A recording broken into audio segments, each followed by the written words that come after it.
All right. Very happy to be here. What we're going to learn today, it's a class based on a discourse by the Rebbe. The truth is that the discourse is very short because it's based on a very long discourse of a different Rebbe, of the fourth Rebbe of Chabad, the Rebbe Maharash. Rebbe Shmuel was his name. What we're going to learn today, it's something that is called a remez. I would call it, or a drush. Remez means an allusion, that something in the Torah alludes to something else. What does that mean? This is not the only explanation of this particular subject, and this is not the simple explanation of this subject. And you'll see as we move on. A drush, drasha means an allegory, a teaching, usually means something that leaves a lesson. An allusion not necessarily leaves a lesson, it's just connection between two different ideas. But a drush, a drasha, usually leaves a lesson. So in this particular case, maybe it's a combination of both methods of learning Torah. So with no further ado, let's start, and I think you will see maybe one more introduction. I'm sorry. One more introduction. I think it's important. We're going to learn about the altar. In this particular parsha, we'll learn the reading of this week is called Re'ei, and it talks about sacrifices. Where can you do sacrifices? Where can you not do sacrifices? Specifically talking about Jews. It's not talking about non-Jews, not in this particular parsha regarding this issue. Today, we don't have a temple. The temple is occupied. The place where the temple should be, it's occupied with something else. I don't want to go into details, but we don't have a temple. And the Rambam actually says, even if we had a temple, even if we don't have a temple, if we had the place of the altar, the exact place where the altar was, we would be able to bring offerings. But the truth is, we don't have this. We don't have a prophet to tell us where the altar was, and so on. So we don't bring offerings. What does that mean? It means that for whatever reason, God doesn't want right now our offerings. He wants us to learn from the different ideas regarding the offerings to our service to Him now, in this particular new age, so to speak. The truth is, if the temple is built right now and this is what we are expecting, we would bring offerings and so on. But right now, let's take a picture of this moment. Now, there's no temple.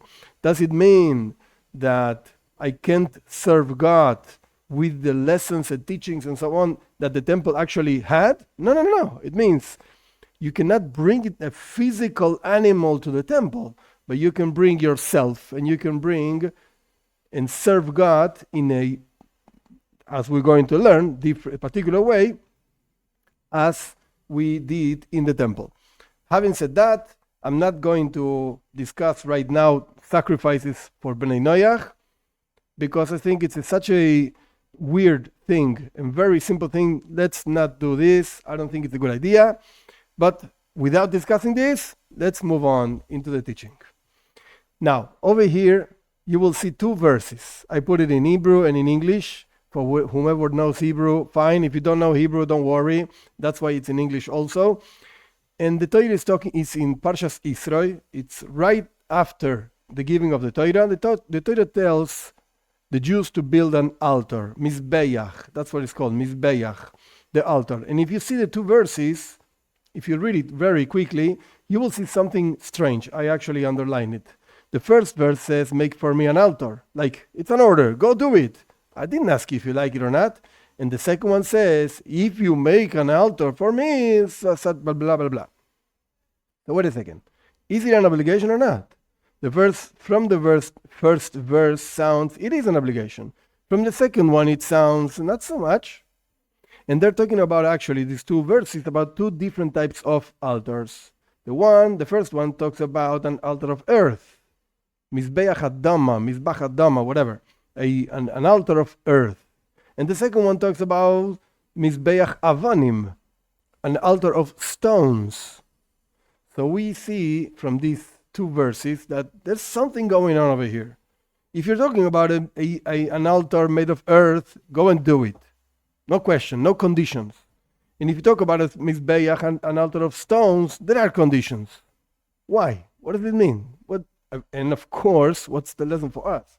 Okay, let's move on. First of all, as I mentioned in the introduction, we can't bring offerings today. We don't know where the altar was. We know where the temple was, but there's something occupying the space. So we can't bring an offering. And that means that we have to find, and our sages actually write a lot about this, spiritual teachings, lessons from the altar and the temple and so on. There are so many. We're just going to talk about one particular issue. What's the altar? What does the altar teach?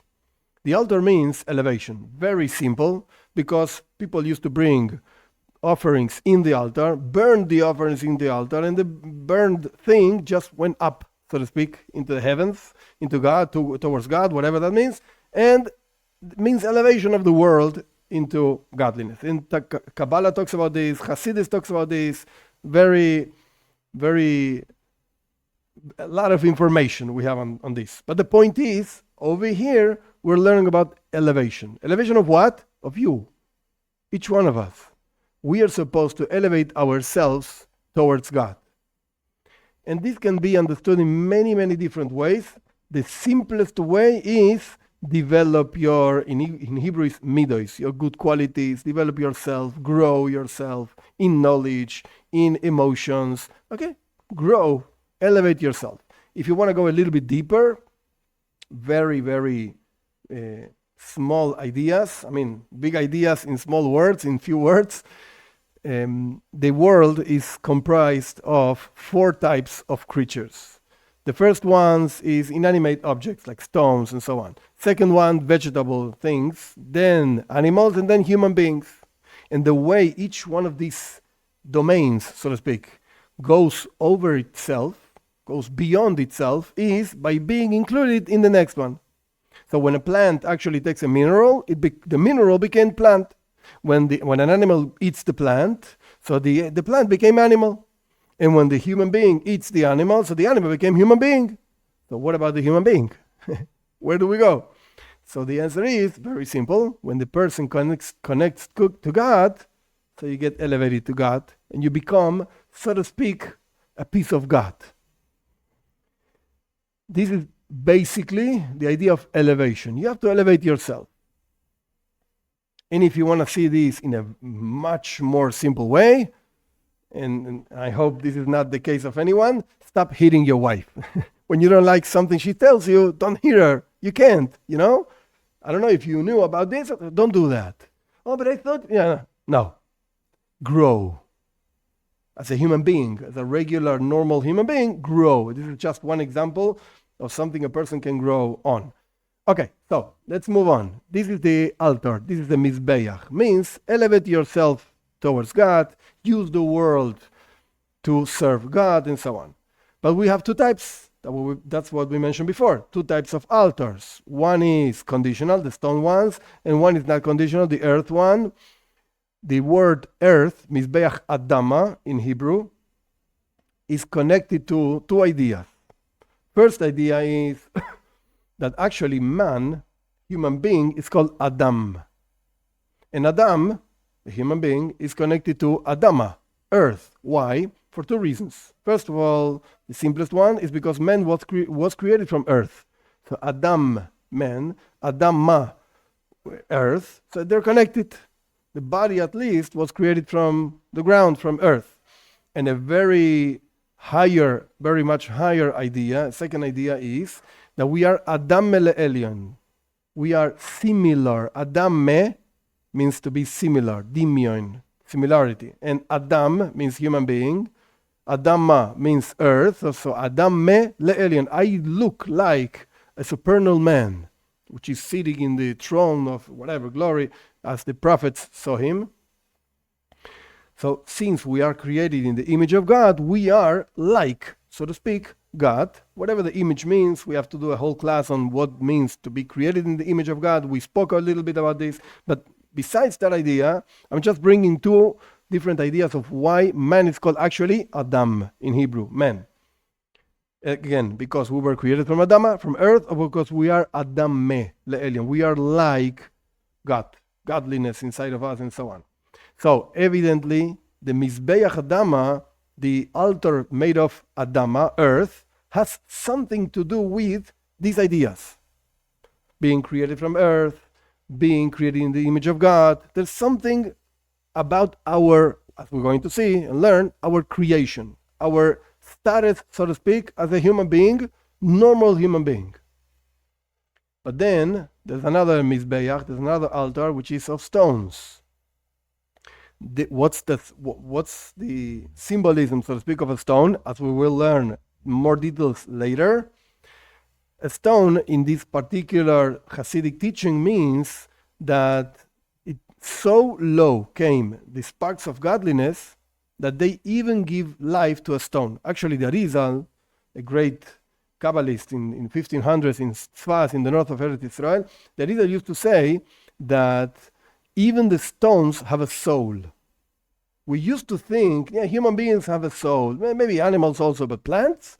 Stones? What are you talking about? Yes, even stones have a soul. And what's the soul of a stone? The words of God creating that stone. But clearly, you don't see, at least in an open way, godliness in the stone. You can see a beautiful stone, like whatever, diamonds and something like that, or a regular, not so nice stone, whatever, but you don't see godliness in the stone. You see beauty or not, whatever, but you don't see godliness. So that means, that represents that the godliness which is within the stone, don't come to say that the stone doesn't have a godliness, it does have godliness, but the godliness is so hidden, it came so low into the stone that you cannot recognize it. So when we're talking about an altar made of stone, it means that we have to elevate something that came really down. Again, we spoke about two types of altars, altar made of earth, which apparently is what we are made of, and either because of earth or because of the image of God and so on. And that means you have to still elevate yourself. You're done with this, it's your normal state, and you still have to elevate yourself. Don't just remain wherever you are. You have to move on, move forward. Don't move back. You don't have to go back, just forward. Like the bicycle, it's a famous example. Judaism is like the bicycle. You just can go forward. You can't go back because there's no way of going back with the bicycle. And if you want to remain in one place, you fall. That's it. You can't remain in one place. It's a famous example of what Judaism is like, the bicycle. Okay, so having said all of this, again, two types of serving God, because we're talking about altar means elevation, earth or stone. Okay, keep this in your mind. We'll get back to this. Let's move into a different subject.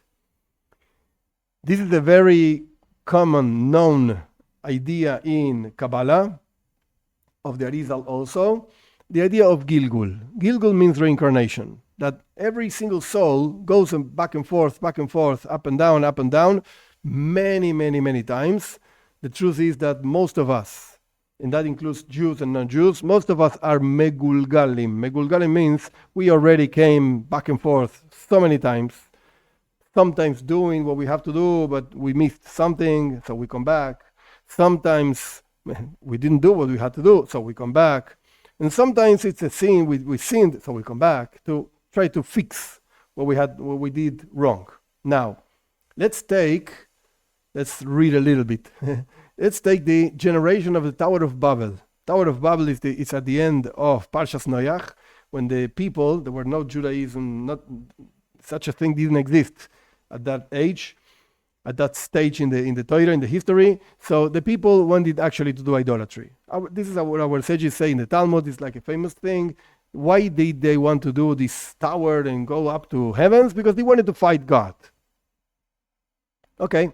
How did they do this particular tower that they couldn't finish? How did they do this?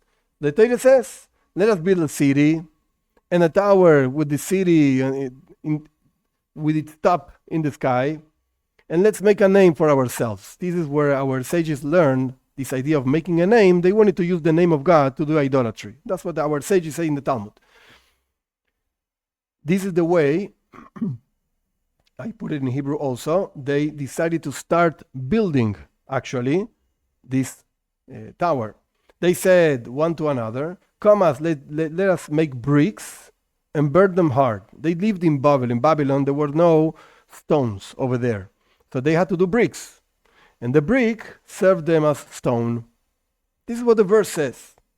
Bricks and stones, basically, in this particular place, is the same. They use the bricks as stones. And the way the Torah says it is a very special wording. You see over here in Hebrew, even. Even means stone. You see leveina, means a brick. Leveina means a brick. And then chaimar. Chaimar means like the mortar they used to use for the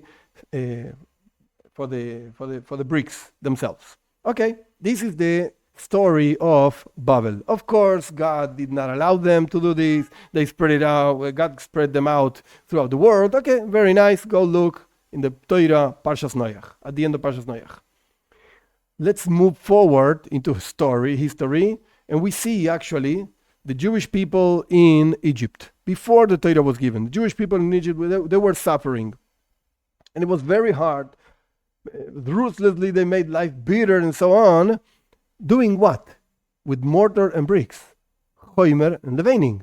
Now, again, even if you don't know Hebrew, it doesn't matter. Look at this word over here. Choimer is just the same word as over here. Choimer, chaimar. Look, levaning, bricks, is the same word as levena. Levanim is in plural, bricks. And levain is one. With this, the Arizal says, the generation of the Jewish people in Egypt, they were actually a reincarnation of the generation of the people in the Tower of Babel.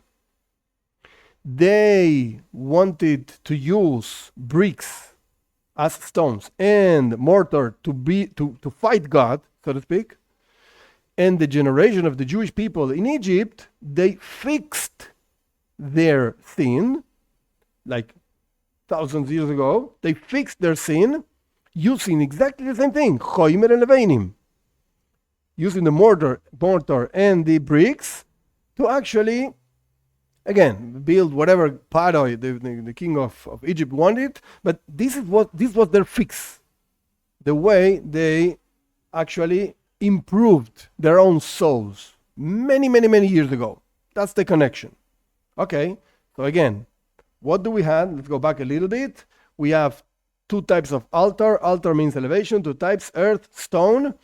And we have a connection between the people of the Tower of Babel and the people of Egypt. What's the connection? These two words, choimer and leveinim. And between parentheses, I'm not going to expand on this, but the Zohar talks about this also in learning Torah. Choimer means kal vachomer, one of the ways of learning Torah. And leveinim means libun hilchosa, the making white, that means refining the law, finding out the law. So today and this is what we're going to see this later, much later in the discourse, today we are also fixing what they did before, both in the times of Egypt and the times of the Tower of Babel. Our generation, as we're going to learn later, it's actually a reincarnation of the generation of the desert, which is a reincarnation of the generation of Egypt, which is the reincarnation of the generation of Tower of Babel. And we're still fixing this. Choimer and leveinim. But we do it learning Torah. Deeply engaging in learning Torah. And they did it with bricks and so on. Okay, as we're going to learn. Okay, let's close parentheses. We're not going to go back exactly to this Torah thing. Let's move on. So again, this was... Oh, okay. I moved back. Let's move on. So again, this is just a copy of the same verse. They used the bricks, and the bricks were as stones. What means a stone? What's a stone? Let's take this in a deeper way of understanding. Sefer Yetzirah is a book. Nobody knows who wrote it actually. Some people say that actually Avraham Avinu wrote it. Nobody knows. But the point is, it's a Kabbalah book, it's a philosophy book, interesting, difficult book to learn, short and difficult. But over there it says that two stones build two houses. What does it mean with a stone and a house? Over there, the idea is that each letter, like in speech, is a stone. It's like a stone. Just as with letters you build words, with stones you build houses. A house is a word that contains an idea. And the classical example is, I put it over here because it's the easiest one, 2 letters build 2 houses.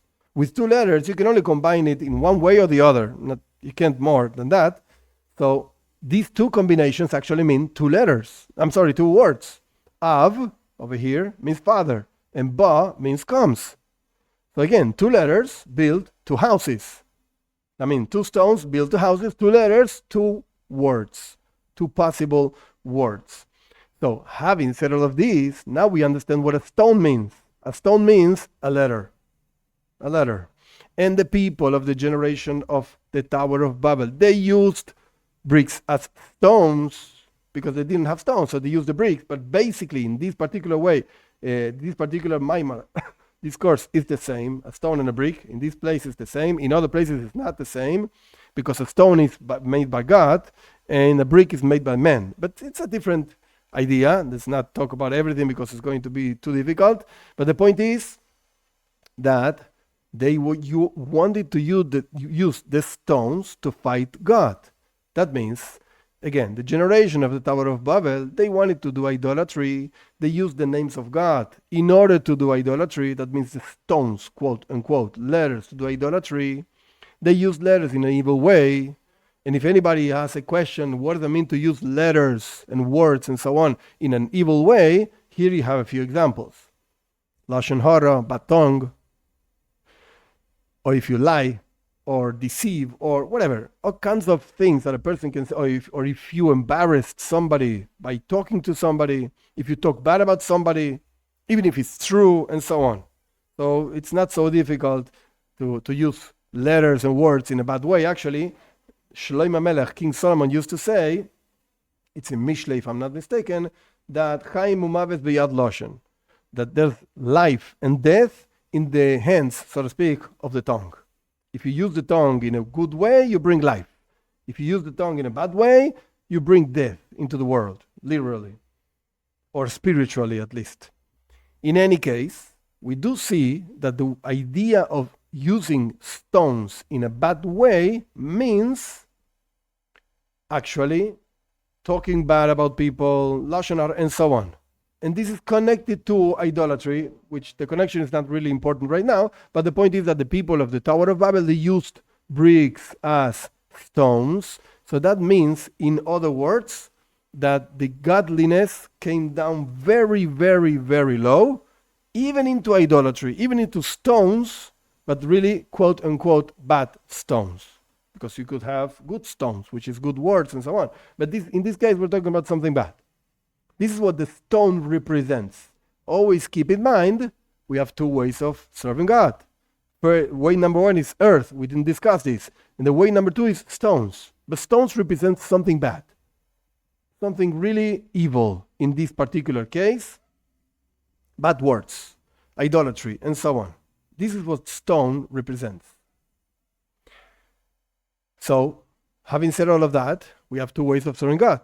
The earth, serving God as in an earth way, elevating yourself towards God in an earthly way means the way God created you, straight, in the right path, so to speak. So if you serve God in this way, you're basically in the right path. You didn't do anything wrong. You're just moving forward with your life in a proper way.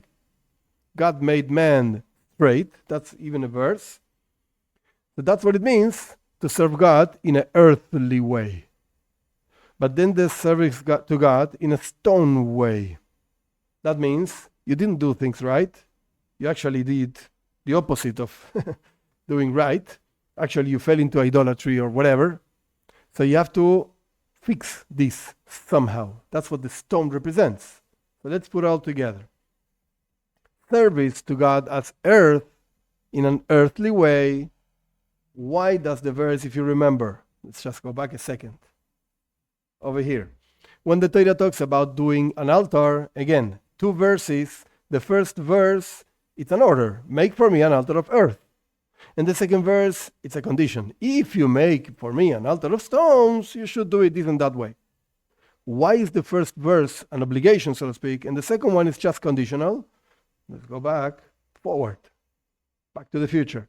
Because in the service of God, in an earthly way, everybody has to do this. We're all obligated to this. In other words, hello, you're a human being, and you should behave like one, in all the sense of what it means. It doesn't really matter whether you're Jewish or not Jewish. You should behave like a human being, a straight human being. Don't lie, be good to others, and so on. Whatever that means. Hopefully, any normal human being knows what that means. So, you should behave like a human being. Everybody should do this. And this is the straight path. Everybody's obligated to this. No conditional. What do you mean conditional? If I want to behave like a human being, no. You have to. This is what God created. This is the way God created you. This is a natural way of serving God. However, you can only behave this way within permissible limits. What does that mean? There are certain things that God wants and certain things God does not want. For a Jew, it's going to be 613 commandments, whatever the cases are, 248 positive things you have to go and do, 365 things you don't have to do, and so on. And for non-Jews, it's going to be 7 general commandments and all the ramifications that come out of those commandments. In this sense, you will find in the world things, attitudes, words, and objects that are permissible to be used, and that means you have to use them in the service of God. That's why they're there. That's why actually you got in touch with those things. You're supposed to use whatever you get in touch with in the service of God. And if you didn't get in touch with that, it's because it's not your particular job to serve God with that, to refine that thing. For instance, very simple. I never went to, Australia. I never went to Australia. Very nice, but I never went there. So that means that there's nothing over there for me, my particular soul, to do, to serve God with. No, that's why I never went.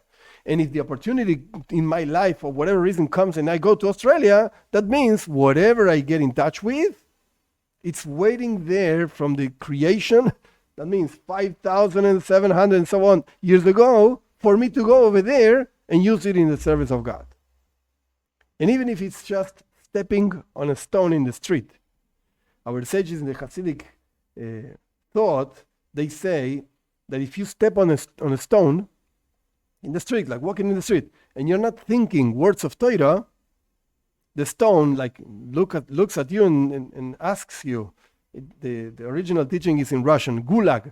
I don't know Russian, it's just this one word, gulag. Like you're a thing over there, you're not even a human being. Why are you stepping on me? I'm fulfilling my purpose as a stone, but you're not fulfilling yours. You should be thinking words of Torah. So why are you stepping on me? You're not better than me. Of course, I don't think anybody hears the stones screaming. And if you hear stones screaming, you better go to a doctor. You probably need help. But this is the idea of anything you get in touch with, you're supposed to be serving God with that. Using that in the way that that thing is used. But again, there are certain things that you cannot use. What does that mean? For instance, I cannot use the property of somebody else. It belongs to somebody else. If I use it, even if I want to serve God with that, you're stealing. That's not allowed. It's a whole chapter. It's a very interesting chapter in the Gemara in Talmud, talking about Sukkos, Lulav, and so on, the festivity of huts and so on, whatever. Lulav agozul. Can I steal an object and do a mitzvah with it? Like, can I steal money and give tzedakah out of that money? Does God want my tzedakah, my charity? And the answer is no. It's called, in Hebrew, it's called mitzvah abba be'aveira. It's a mitzvah that comes from, it's a good behavior, but comes from a transgression. That's not allowed. God doesn't like it. No, because you stole in order to give tzedakah. No. That's not good tzedakah. So again, there are certain things in the world that are not permissible, that are not usable. Or for instance, objects that belong to idolatry, even if you don't steal them. we are not, this applies to non-Jews also, you're not supposed to have benefit of objects that were actually used in a service of idolatry. Like the wine offered to the altar of whatever God, you cannot drink that wine. No, God doesn't like it. Okay, and as we mentioned before, personal refinement, growth, and so on. This is expected of any particular single human being in the face of the earth, in all times of history. You should serve God as earth. Again, why is it called earth? Sounds like a lowly thing. No. It means you were created from earth. That's your normal state of being. And moreover, man and Adame means you have an image of God inside of you. So you're supposed to use that image of God to serve God, to emulate God. You're a holy thing. You're not like another animal. You're not like a plant. You're not like a stone. You're better than that. You're a human being. So go serve God. And again, the emphasis over here is straight. Earth, in this particular case, means this is the way God created you. You're supposed to be serving God in a normal way, in a straight way. Okay. However, sometimes a person leaves the straight path for whatever reason. You don't do what you're supposed to do. You do something else. This, in this case, is called the service as a stone. As we learned before, the generation of the Tower of Babel, they used the bricks and the stones and so on in order to do idolatry. They used the words, so to speak, the letters, stones, in a bad way.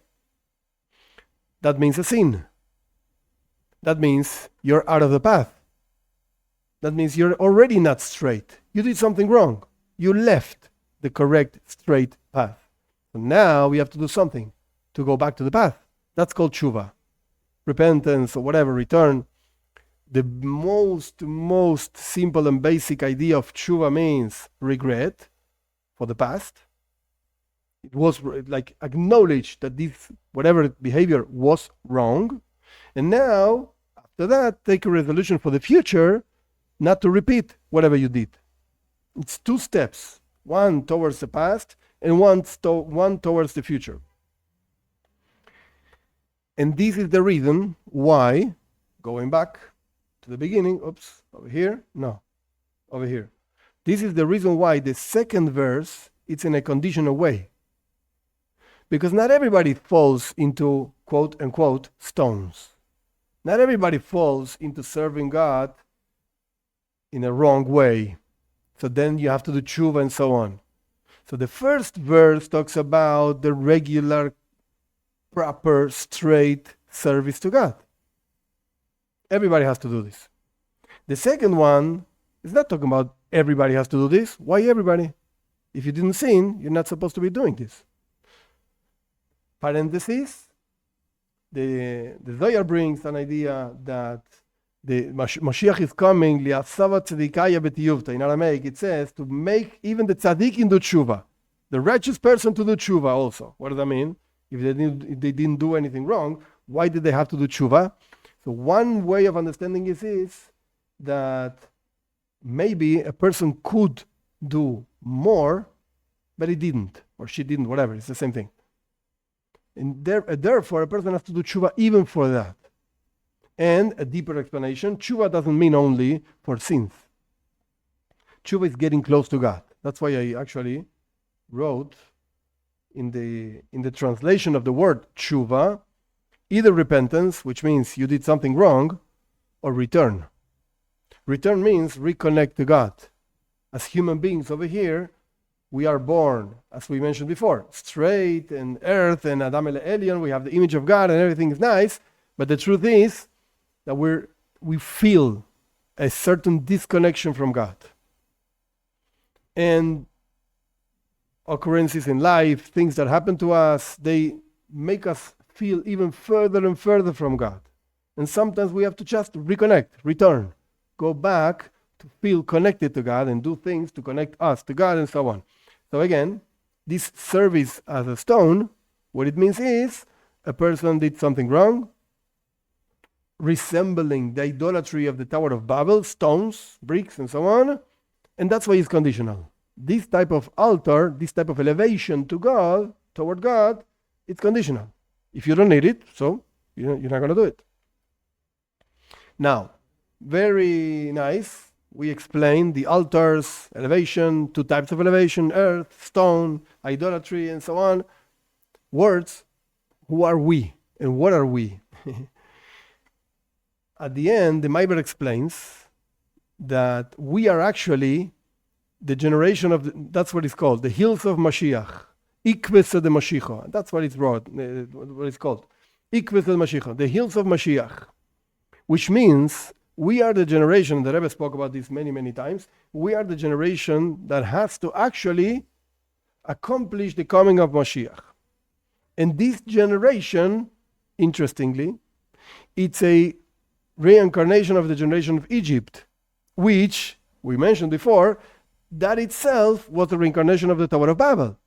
That means that after all, we are a reincarnation of the Tower of Babel, of the people of the Tower of Babel. That's what we are. That's who we are. And we have the, so to speak, the mission, the task of bringing Mashiach. That means that we have the power of using our quote-unquote stones, our words, our thoughts, our deeds, and so on, to fix what they did wrong. They used the stones to serve idolatry, and we have the power of using our stones, so to speak, to serve God, to reveal godliness in the world. And this can be done in many, many different ways.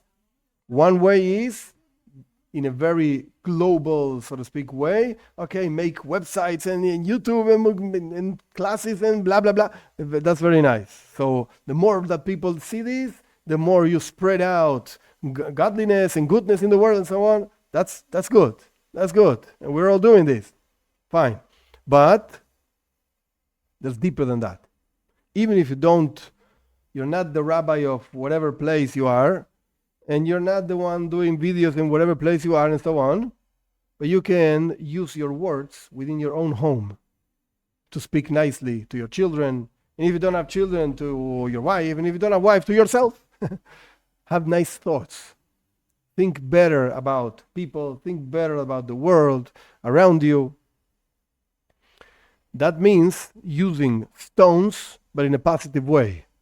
Those stones that were used thousands of years ago by other people, that we actually represent those people, but in a good way.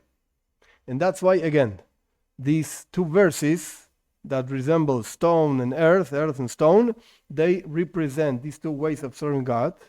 The regular way we should serve God, as I explained before, and the way to serve God if you did something wrong, if you went out of the path, how to go back into the path, tshuva and so on, stones, in both ways. But the first one is everybody obligated, and the second one, not everybody is obligated.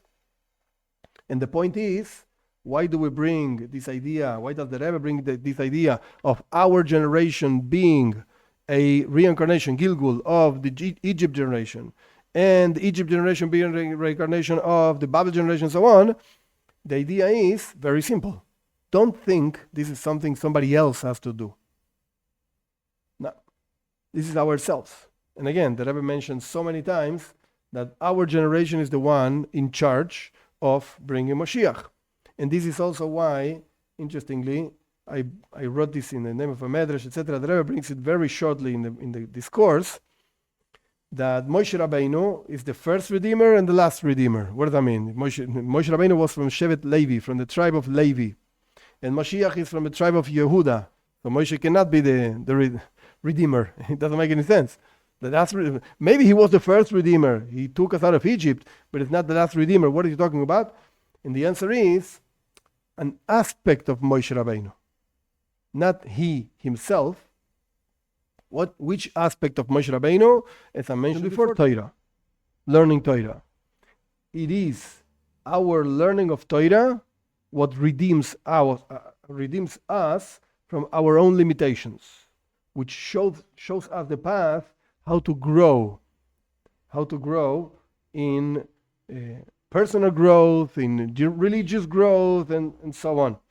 that aspect of Moshe Rabbeinu, that's the Redeemer. Actually, our sages explain this in the Mishnah. Pirkei Avos, the Ethics of Our Fathers, has 5 chapters. Only 5 chapters. And with time, they added a 6th chapter. Another one. Why? The custom is to learn Pirkei Avos, the Ethics of Our Fathers, from Pesach up to Shavuos. And there are 5 Shabbosim. 6 Shabbosim, 6 Shabbosim. But Pirkei Avos has only 5 chapters. So then our sages added a 6th chapter of Pirkei Avos. Over there in the 6th chapter, it says, one of the ideas that it says is that God gave us luchos. God gave us the tablets where the commandments are and so on. And the Torah says that the words of the commandments in the tablets was actually ingrained. It's actually carved into the tablets. The way the Torah says is chorus ala luchos. It was carved into the stones when Moshe Rabbeinu came down from Mount Sinai and so on with the stones. But the way it's written, it's weird, because it says instead of chorus, it says cheirus. You could read freedom. Cheirus. Don't read chorus, which means carved. Read cheirus, which means freedom. That means that there's freedom into learning Torah.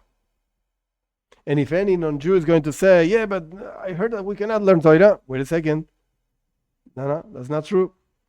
A non-Jew learning Torah regarding her mission to serve God is like a high priest, like a Kohen Gadol. It's like a high priest that goes into the innermost part of the temple and so on. So there is a merit into learning Torah. There is even some kind of mitzvah into learning Torah, the part that you're supposed to be learning. So that learning is what actually gives you freedom, what actually develops you and brings you closer to God. This is basically the ideas. I think it finishes here. Yeah, it finishes here. This is basically ideas. Again, we all have responsibility, so to speak, for doing both types of service to God.